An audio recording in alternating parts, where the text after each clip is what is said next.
Hello दोस्तों, स्वागत है आप सभी लोगों का आपके अपने यूट्यूब चैनल में। आज की वीडियो में हम बात करेंगे जो फिजिक्स के कुछ इम्पोर्टेंट प्रश्न हैं जिनकी परीक्षा में आने की संभावना 100% है, उन्हीं के बारे में हम बात करेंगे। और अगर वीडियो पसंद आए तो वीडियो को लाइक करना, शेयर करना और चैनल को सब्सक्राइब करना। ठीक है, तो आज जो जितने भी महत्वपूर्ण प्रश्न हैं उनके बारे में हम बात करेंगे। चलते हैं आपके पहले प्रश्न पर। आपका पहला प्रश्न है प्रकाश की किरणें। ठीक है, अब बात करेंगे हम यहाँ से स्टार्ट करेंगे। प्रकाश की किरणें, प्रकाश की किरणें होती क्या? ठीक है, तो किसी समांग माध्यम में प्रकाश एक बिंदु से दूसरे बिंदु तक, यानी प्रकाश जो है एक बिंदु से दूसरे बिंदु तक जिस ऋजुरेखी भाग से होकर जाता है उसे प्रकाश किरण कहते हैं। प्रकाश जिस भी ऋजुरेखी भाग से होकर गुजरेगा उसी को हम प्रकाश किरण कहेंगे। ठीक है,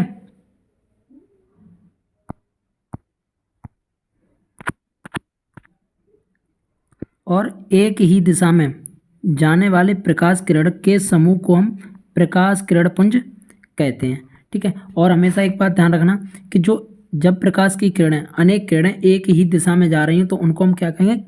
प्रकाश किरण पुंज कहेंगे। जैसे मान के चलो यहाँ से कोई किरण पुंज निकला, एक ही दिशा में जा रही है। ठीक है, ये हमारी एक ही दिशा में गई किरणें, तो इन किरणों को सभी को हम क्या बोलेंगे? प्रकाश किरण पुंज। ठीक है, प्रकाश किरण पुंज, प्रकाश किरण पुंज बोलेंगे। ठीक है, जब भी एक ही दिशा में जाने वाली प्रकाश किरणों के समूह को हम प्रकाश किरण पुंज बोलते, तो ये भी हमारी इधर ही गई और दूसरी भी हमारी इधर ही गई, तीसरी भी, ऐसे करके सभी हमारी एक ही दिशा में गई, तो इन्हीं को बोलेंगे हम प्रकाश किरण पुंज। ठीक है, चलते अगले प्रश्न पर। अगला प्रश्न आपका है कि प्रकाश किरणों के समूह को हम प्रकाश किरण पुंज तो कहते हैं। ठीक है, इसी जस्ट आगे है कि प्रकाश किरणों के जो समूह है हम उनसे तो प्रकाश किरण पुंज कहते हैं, लेकिन प्रकाश किरण पुंज के प्रकार, यानी प्रकाश किरण पुंज जो होती हैं वो कितने प्रकार की होती हैं? तो आपकी जो प्रकाश किरण पुंज है वो 3 प्रकार की होती हैं। ठीक है, कौन कौन सी होती हैं? एक होती है समांतर किरण पुंज, पैरेलल। ठीक है, दूसरी होती है अभिसारी किरण पुंज, कन्वर्जेंट। तीसरी होती है अपसारी किरण पुंज, डाइवर्जेंट। ठीक है, तो आगे हम बात करेंगे समांतर किरण पुंज क्या होती हैं, अपसारी किरण पुंज क्या होती हैं और अपसारी किरण पुंज क्या होती हैं। ठीक है, आपका पहला जो है वो अभिसारी किरण पुंज है। ठीक है, अपसारी किरण, यदि आपतित प्रकाश की सभी किरणें एक बिंदु पर मिलती हैं तो उसे हम अभिसारी कहते हैं। यानी जो आने वाली प्रकाश की किरणें हैं वो किसी एक बिंदु पर मिलती हैं तो उन्हें तो हम अभिसारी किरण पुंज कहते हैं।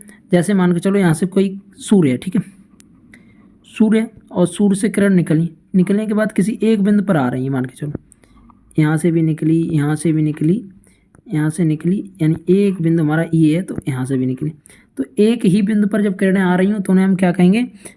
अब सारी किरण पुंज कहेंगे। ठीक है, जब एक ही बिंदु पर आ रही हो। ठीक है, जैसे ये हमारा सूर्य था, सूर्य से किरणें निकली। ठीक है, और हमारे यहाँ पर एक मेज रखी, कुछ भी रखी, यहाँ तक आ रही हैं।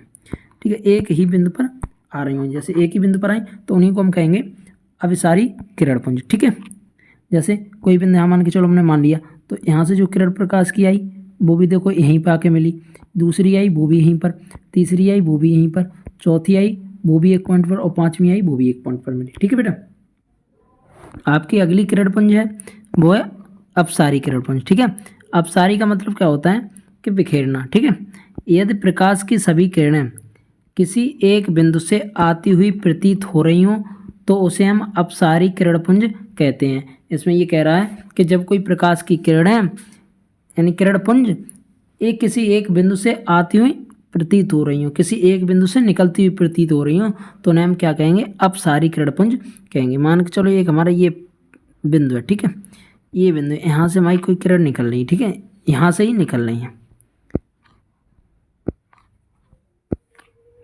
तो ये हमारी क्या कहलाएंगी?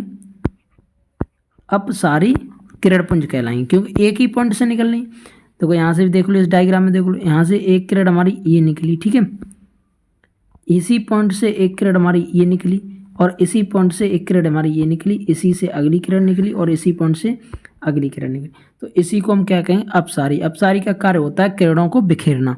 ठीक है, स्कैटरिंग द रे। स्कैटरिंग द रे, यानी किरणों को बिखेरना का काम कौन करता? अपसारी किरणपुंज। ठीक है, चलते हैं अगले पॉइंट पर। आपका अगला पॉइंट है समांतर किरणपुंज। ठीक है, समांतर किरणपुंज क्या होती हैं? यदि प्रकाश की सभी किरणें, यहाँ पर है सभी बेटा, ठीक है, सभी किरणें आपस में कभी न मिलती हों, यानी जितनी भी किरणें हों वो आपस में कभी भी नहीं मिलती हों, सदैव एक दूसरे के समांतर रहती हों, तो उसे हम समांतर किरणपुंज कहते हैं, यानी कभी न मिले। जैसे हमारी एक ये निकल गई, एक ये निकल गई, एक ये निकल गई, एक ये निकल गई, बहुत सारी किरणें हैं। ठीक है, तो वो एक दूसरे के समांतर रहेंगी, वो कभी भी ऐसा नहीं करेंगी ये गई ये यहाँ से इसे काट दिया, ऐसा ये नहीं करेंगी। ठीक है, जब ऐसा नहीं करेंगी तो ये हमारी समांतर किरणपुंज कहलाएंगे। ठीक है, तो ये हमारी क्या हो गई? समांतर किरणपुंज हो गई, एक दूसरे के समांतर। जैसे डायग्राम में देख लो, एक दूसरे के समांतर जा रही हैं लेकिन एक दूसरे को कहीं भी काट नहीं रही हैं, तो इन्हें बोलेंगे हम समांतर किरणपुंज कहेंगे। ठीक है, चलते हैं अगले पॉइंट पर। आपका अगला पॉइंट है प्रकाश क्या है। ठीक है, प्रकाश क्या है? तो प्रकाश ऊर्जा का ही एक रूप है। प्रकाश जो है एक ऊर्जा का ही रूप है जिसमें हमें वस्तुओं की देखने की अनुभूति होती है, यानी प्रकाश की मदद से ही हम वस्तुओं को देख पाते हैं। प्रकाश एक बाहरी ऊर्जा है या बोल दो इसे, या फिर एक ऊर्जा का ही रूप है जिसकी मदद से हम वस्तुओं को देख सकते हैं। ठीक है, प्रकाश का वेग निर्वात में 3 × 10⁸, यहाँ पर बेटा क्या 3 × 10⁸ मीटर प्रति सेकंड होता है, या फिर 3 लाख किलोमीटर प्रति सेकंड होता है। ठीक है, प्रकाश विद्युतीय चुंबकीय तरंगों के रूप में संचरित होती है। प्रकाश जो है वो विद्युतीय चुंबकीय तरंगों के रूप में संचरित होती है, जिसका ज्ञान हमें आंखों द्वारा प्राप्त होता है। ठीक है, अब बात करेंगे बेटा, अब ये विद्युत चुंबकीय तरंगें क्या हैं? विद्युत चुंबकीय तरंगें हैं क्या? ठीक है, सबसे पहले बात करेंगे हम तरंग की। तरंग क्या होती है? ठीक है, तरंग का अर्थ होता है लहर। ठीक है, और जब यह लहर या तरंग किसी माध्यम में गति करती है तो कुछ दोलन या कंपन उत्पन्न करती है। ठीक है, इन्हीं दोलन और कंपनों के माध्यम से ऊर्जा का स्थानांतरण होता है। वास्तव में माध्यम के कण गति नहीं करते, और एक्चुअल कंडीशन में क्या है, माध्यम के जो कण होते हैं वो गति नहीं करते हैं। ठीक है, अब इसमें यही है तरंग का लहर होता है। देखो तरंग है, मान के चलो कोई हमने यहाँ पर ये पानी भरा हुआ है, ठीक है, पानी है हमारा, पानी में अगर कोई हम पत्थर यहाँ से फेंकेंगे तो हमारी तरंगें किस तरीके से बनेंगी? ऐसे ऐसे बनेंगी ऐसे ऐसे। ठीक है, तो तरंग का अर्थ होता है लहर। ठीक है, तरंग का अर्थ क्या होता है? लहर। और जब ये माध्यम में गति करती हैं तो दोलन या कंपन उत्पन्न करती है, या फिर दोलन उत्पन्न करेंगी ऐसे करके, या फिर कंपन वाइब्रेट करेंगे ऐसे ऐसे करके। ठीक है, ये जो लहर होती है यही 2 चीज़ें उत्पन्न करती है, और इन्हीं के माध्यम से ऊर्जा का स्थानांतरण होता रहता है। ठीक है, और वास्तव की जो स्थिति होती है उसमें जो कण होते हैं वो गति नहीं करते। ठीक है, चलते अगले पॉइंट पर। आपका अगला पॉइंट है विद्युत चुंबकीय तरंगें। ठीक है, विद्युत चुंबकीय तरंगें, ये चीज़ हमारी जो विद्युत वाला चैप्टर है उसमें भी काम करेगी। ठीक है, वे तरंगें जिन्हें संचरित होने के लिए माध्यम की आवश्यकता नहीं होती, यानी वे तरंगें जिन्हें किसी भी माध्यम की आवश्यकता नहीं होती अगर संचरित हो रही हैं तो, अर्थात निर्वात में भी चल सकती। जो विद्युत चुंबकीय तरंगें होती हैं वो निर्वात में भी चल सकती हैं और इन्हें किसी भी माध्यम की आवश्यकता नहीं होती है। जैसे टेलीविज़न हुआ, जो टेलीविज़न की तरंगें वो सूर्य की किरणें हुई, जैसे पराबैंगनी किरणें। ठीक है, ध्यान रखना, इन्हें किसी भी माध्यम की आवश्यकता नहीं होती है, माध्यम की आवश्यकता यहाँ पर नहीं होती है। ठीक, अब बात करेंगे प्रकाश के सबसे छोटे कण की। कोई पूछे या ऑब्जेक्टिव में आ जाए प्रकाश का सबसे छोटा कण कौन सा होता, तो प्रकाश का जो सबसे छोटा कण होता है वो होता है फोटोन। ठीक है, फोटोन को ही हम प्रकाश का सबसे छोटा कण कहते हैं। ठीक है, अब बात करें फोटोन की। फोटोन होता क्या? ठीक है, तो फोटोन विद्युत चुंबकीय विकिरण का एक छोटा कण है। विद्युत चुंबकीय जो विकिरण होता है उसका एक छोटा सा कण है, या फिर से हम बंडल बोल सकते हैं। ठीक है, पैकेट। और इस फोटोन की खोज सर्वप्रथम गिलबर्ट लुईस ने की थी। ठीक है, गिलबर्ट लुईस ने इसकी खोज की थी। कोई पूछे फोटोन की खोज किसने की, तो गिलबर्ट लुईस ने इसकी खोज की थी और फोटोन होता क्या है, तो हम फोटोन को बता देंगे विद्युत चुम्बकीय विकिरण का एक छोटा सा कण होता है या फिर विद्युत चुम्बकीय विकिरण का एक बंडल होता है। ठीक है, चलते हैं अगले पॉइंट पर। आपका अगला पॉइंट है आपकी प्रकाश की जो चाल होती है। ठीक है, प्रकाश की चाल, देखो प्रकाश की निर्वात में चाल कितनी होती है, 3 × 10⁸ मीटर प्रति सेकंड। 3 × 10⁸ मीटर प्रति सेकंड। ये बहुत ही इंपॉर्टेंट है। ठीक है, ये इंपॉर्टेंट है, ये ऑब्जेक्ट में आ सकता है। ठीक है, दोनों ही इंपॉर्टेंट है।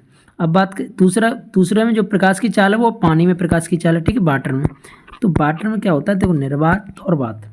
अगर निर्वात होगा उसमें कोई गैस नहीं होगी, उसमें कोई अवरोधक पैदा नहीं होगा। जब नहीं होगा तो उसमें चाल तेज होगी। और पानी है, पानी में तो लिक्विड है तो उसमें कोई ना कोई अवरोधक होगा, तो इसमें क्या थोड़ी सी चाल कम हो जाएगी, वैक्यूम की अपेक्षा थोड़ी सी कम हो जाएगी। वैक्यूम में ज़्यादा है लेकिन वाटर में कम हो जाएगी। ठीक है, तो वैक्यूम में 3 × 10⁸ थी, 3 × 10⁸ मीटर प्रति सेकंड।